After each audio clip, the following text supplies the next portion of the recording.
बस माँ, अब और डिस्कशन नहीं। हमें पता था आप लोग ऐसे ही रिएक्ट करेंगे, लेकिन ये हमारी लाइफ है। हमें हमारे फ्रीडम, प्राइवेसी और हमारे ड्रीम्स के साथ कॉम्प्रोमाइज नहीं करना है। अभी तो हमें लाइफ एंजॉय करने की जिम्मेदारी है। हम रेडी नहीं है, ना अभी ना आगे कभी। We both have decided to stay child free।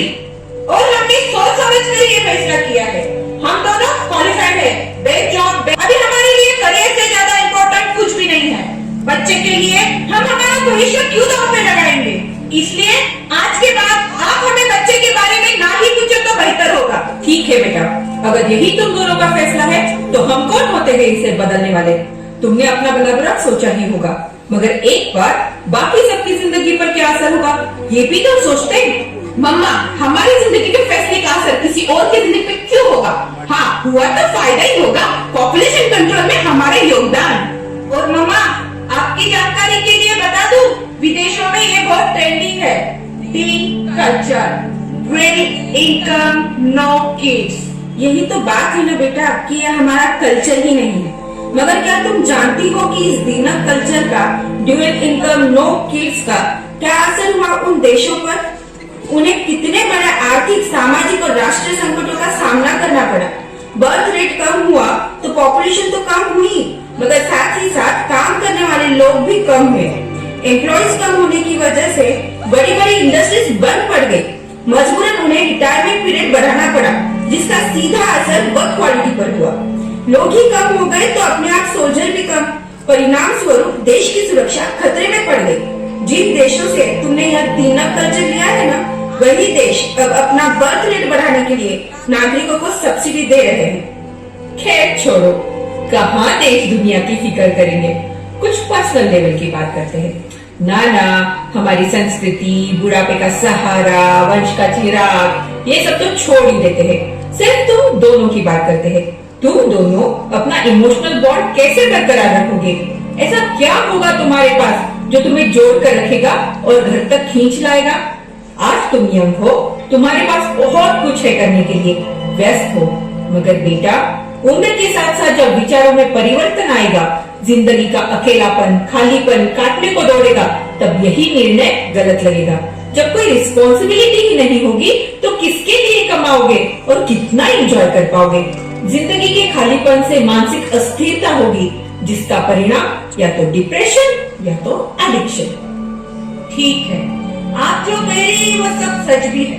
फिर भी मैं आपसे पूछती हूँ, क्या बच्चा होने का सबसे बड़ा असर औरत की जिंदगी पर नहीं पड़ता? कितने फिजिकल इश्यू हो जाते हैं, पर्सनल, प्रोफेशनल, सोशल लाइफ सब खत्म हो जाती है। यहाँ तक कि हमारी क्षमताओं पर सवाल खड़े हो जाते हैं। ये तुमसे किसने कहा? माँ बनना ही तो औरत की सबसे बड़ी क्षमता है और इससे ही तो हमें नई पहचान मिलती है। इसीलिए तो कहते हैं माता निर्माता भवति।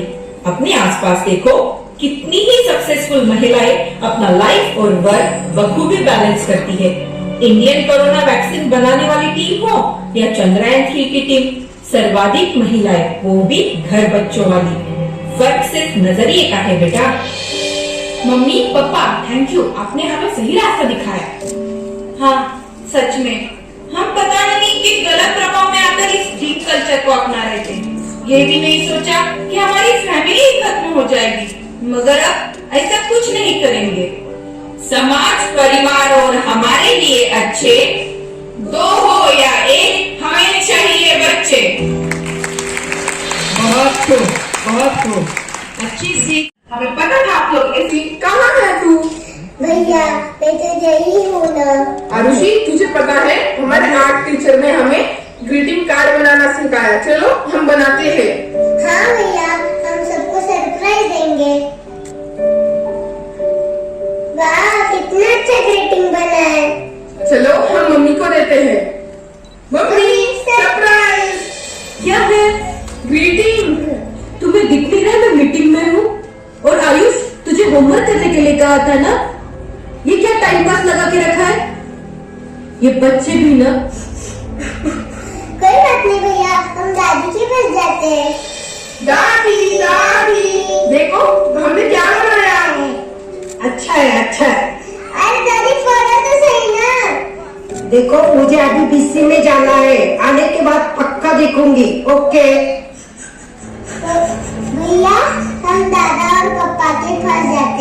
नहीं नहीं, चलो ना भैया, चलो ना भैया। सरप्राइज। आयुष, ये सब फिजूल के काम करके अपना वक्त क्यों बर्बाद कर रहे हो? अगर इतना ही वक्त पढ़ाई और लिखाई में लगाते तो कहाँ से कहाँ पहुँच जाते। और तुझे देखकर ये छोटी भी बिगड़ती जा रही है। भैया रो मत भैया। देखा आरुषि, हमसे कोई प्यार नहीं करता, कोई हमारी बात नहीं सुनता। बाय आरुषि, मैं स्कूल जा रहा हूँ। Good morning teacher. Good morning बच्चों। आज आपको अपने खुद के बारे में 5 वाक्य लिखकर मुझे दिखाना है।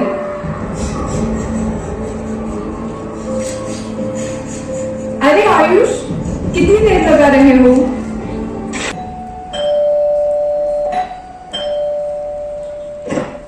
ये देखो, आज आयुष ने जो ऐसे लिखा है, लगता है उसके मन को कोई गहरी चोट पहुंची है। आप सबको इसके बारे में सोचना होगा। मेरा नाम आयुष है, मैं बहुत ही बुरा लड़का हूँ, मुझे कोई पसंद नहीं करता, कोई मुझसे प्यार नहीं करता, मेरे घर में रहने का कोई मतलब नहीं है, मेरी कोई भी चीज किसी को अच्छी नहीं लगती, मैं बिल्कुल भी अच्छा लड़का नहीं, मैं बहुत बुरा लड़का। शायद हमारी परवरिश में कोई कमी रह गई होगी।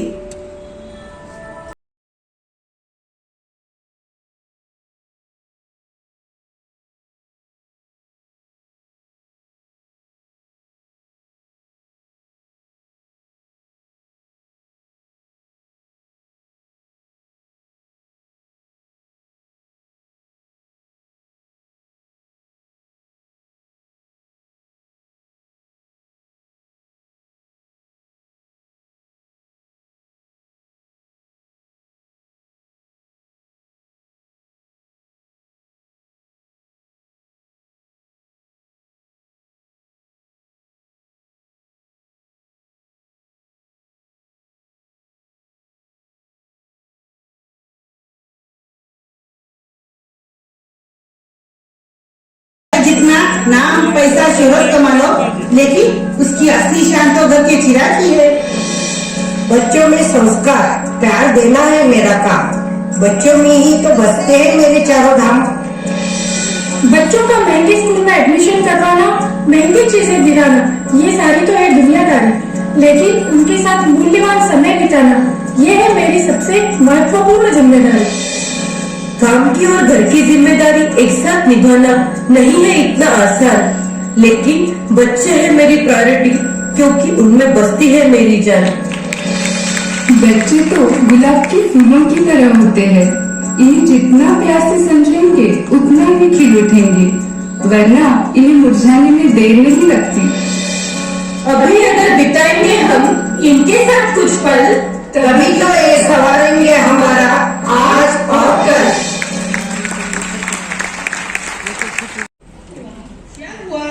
शायद माँ ने डांटा, किसी सहेली से झगड़ा हुआ। नहीं नहीं नहीं। तो क्या हुआ? माँ थी बीमार, मैं थी बेबस लाचार, अस्पताल में अकेली कर रही थी सोच विचार, तभी आया एक लड़का बनकर फरिश्ता, मदद की बहुत मेरी, जैसे मुझसे था करीब का रिश्ता। माँ की दवाइयाँ, अस्पताल का लंबा चौड़ा दिन, धीरे धीरे जगह बनाए दिल में इसके, वो था कातिल। रोज कॉल्स मैसेजेस, घर आना जाना, शुरू हुआ यह सिलसिला, और कब ये उसकी चुंगल में फंस गई, इसको पता ही नहीं चला। पहले मुझे लगा था ये आदमी है भला, उसका असली नाम जानकर उसका भेद खुला। अब ये सहमी सहमी डरी डरी सी इसके इशारे पर चल रही, हालत हो गई ऐसी, न जी रही न मर रही। माँ की फिक्र, समाज की तानी और उस धोखेबाज का डर, न जी पाती न मर पाती हमारी बेटियां अक्सर। जिन चीजों की बदबू से भी आती है हमको घिन, रोज रोज अपने हाथों से बनाती हूँ, इतनी हो गई दीन। इसे तो पता था केवल पानी, जूस और दूध, उसने जबरन पिलाए मुझे अनचाहे पेड़ के घूंट, रोज रोज पीटता मुझे, करता है गाली गलौज। इन सब से बच नहीं पा रही है ये, बात है 100% सच, 100% सच। तू कौन है? क्या हुआ है तुझे? क्यों है इतनी परेशान? तू तो है हमारी आन बान शान। तेरे गुण, तेरी कला का क्या करूं बखान। अरे इसने तो बढ़ाई थी अपने परिवार की शान। ये तो है शादीशुदा, फिर इसको क्या है परेशानी?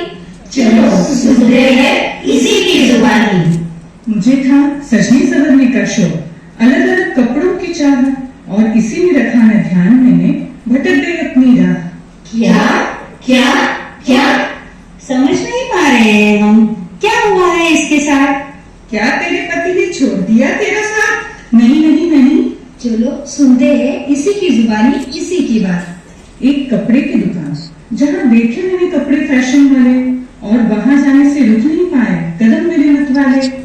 इसके जाते ही दुकानदार ने छोड़ दिए सारे ग्राहक और पहुंच गया खातिर में इसके, उसे भी इसी की जरूरत। अरे मैडम, ये रंग आपके गोरे हुस्न पर बहुत खिलेगा। मेरे दुकान के अलावा आपको ये पीस कहीं नहीं मिलेगा। इस ड्रेस को पहनकर जब निकलोगे आप बाहर, तारीफों के फूल बरसेंगे आप पर। बस बस उसकी इसी बात पर मैं हो गई पागल, और ट्रायल रूम की तरफ दौड़ी मैं कपड़े लेकर। तो इसमें गलत क्या है? उस कमरे में लगे थे कैमरे, मैं नहीं थी सावधान, कपड़ों को ही निहारने में लगा था मेरा ध्यान। ओह, तो ये बात हुई। घर आकर पति और सास को दिखाए मैंने कपड़े, उनको भी पसंद आए बहुत, खिल गए सबके मुखड़े। बातों बातों में इसने दे दिया अपना मोबाइल नंबर, नया माल आने पर बताएगा इसे, यही सोच रही थी और जाल में फंस गई। उसने बिछाया था खबर। ब्लैकमेलिंग का फिर उसने शुरू किया सिलसिला, कभी पैसे, कभी जेवर, तो कभी मुझे पाने को चला। पति और समाज का डर, घर परिवार की बचाने इज्जत, दांव पर लगती है ऐसी कितनी ही पहले अनगिनत। सोचो समझो रहो जागरूक, यही मैं तुमसे कहती हूँ, एक गलती के कारण न जाने क्या क्या सहती हूँ। इतनी आ गई हमने समझ, अब नहीं फिसलेंगे हम। इतनी आ गई हमने समझ, अब नहीं फिसलेंगे हम। सुरक्षित रहेगा हमारा समाज, हमने है इतना दम, हमने है इतना दम। क्या बात है। के हाथ का खाना, पिताजी की बातें, भाई बहन का प्यार भरा झगड़ा, बहुत मिस कर रहा हूँ रे। अरे पगले, करियर बनाना है तो घर वालों से दूर रहना पड़ेगा। ऐसे मूड खराब करने से क्या होगा यार। जब माँ बोलती थी बेटा बैठ जा जरा, तो मैं हमेशा बहाने बनाकर निकल जाता था। माँ घंटों तक इंतजार करती थी, मेरी पसंद की चीजें बनाती थी। आज मैं सब बहुत मिस कर रहा हूँ यार। आज चल मेरे साथ। कहाँ? अरे चल तो सही, तेरे सारे गमों को मिटाने की दवा है मेरे पास। सच में? ऐसी भी कोई दवा होती है? हाँ हाँ होती है ना, तू चल। अरे ये क्या? ये तो शराब की दुकान है। हाँ यही तो तेरे गमों को मिटाने की दवा है। नहीं नहीं, मैं शराब नहीं पीता। मेरे माँ और पिताजी का बहुत भरोसा है मेरे ऊपर, मैं नहीं पी सकता। अरे पागल, बियर भी कहीं शराब होती है भला? ये तो अल्कोहल है, और बहुत सी दवाइयों में अल्कोहल का प्रयोग किया जाता है, जिससे दर्द चाहे बदन का हो या दिल का ठीक हो ही जाता है पागल। नहीं, मैं नहीं पी सकता ये शराब। देख, तुझे शहर में रहना है तो ये सब करना पड़ेगा, वरना यहाँ कोई तेरा दर्द बांटने वाला नहीं मिलेगा। और तेरे माँ बाप को क्या मालूम पड़ेगा तूने शराब पी है। चल पी, कुछ नहीं होगा, मैं हूं ना तेरा यार। अरे दोस्त, कहाँ है तू? मुझे कुछ भी दिखाई नहीं दे रहा। दोस्त, दोस्ती करो उससे जो हो तुम्हारा हित चिंतक, दोस्ती करो उससे जो हो तुम्हारा हित चिंतक। गलत संगति में पढ़कर कितने ही युवा बर्बाद हुए अब तक, बर्बाद हुए अब तक।